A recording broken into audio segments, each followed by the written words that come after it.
Today we welcome Graeme O'Neill, President of Bayhorse Silver. Graeme, please tell us about your company.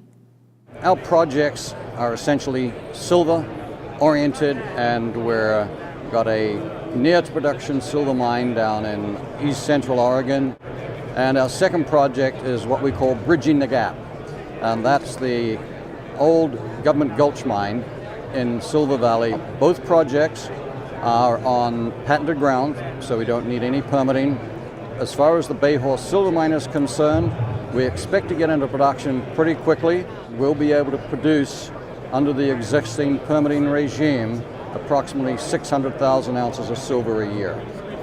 Our intent is to use some of the funds for that to advance the newly acquired Bridging the Gap project in Idaho's Silver Valley.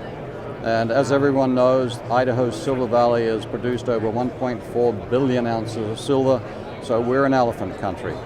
For investors at the conference, what is the key message that you'd like to get out? We only have 28 million shares issued. Of that, approximately 50% of the company is held by 14 shareholders. I am the single largest shareholder. We're determined we don't want to do death spiral financings. That's why we can get into production pretty quickly to avoid that and create shareholder value. Is there a cash position that we can talk about? We're talking about funding right now with various groups.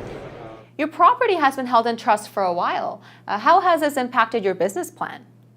Our business plan initially was to get into production quickly on the Bayhorse Silver Mine. We were offered the opportunity to acquire the Bridging the Gap project, which was held in trust, the EPA trust, under the Superfund cleanup of the Silver Valley.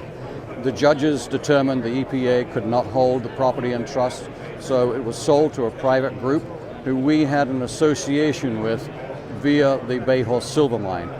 There was a mining plan on this property based on a joint venture. Can you tell our viewers more about this?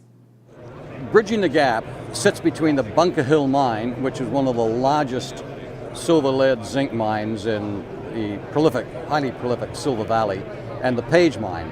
And it was jointly owned under various agreements between the Bunker Hill Mine and ASACO, which owned the Page Mine. They had discussions about it, but it never came to anything. And then when the Silver Fund, or the Super Valley Cleanup Fund was established, ASACO deeded the project over to the EPA in trust. And it's just recently come out of trust. When the project was acquired by the people we've entered an agreement with, what they've done is they had 2 container loads of data, and ASACO was a very meticulous provider of data. Because it's mined for over 120 years, everything is known about the Silver Valley, the structures, the grades. Thanks for taking the time today, Graeme.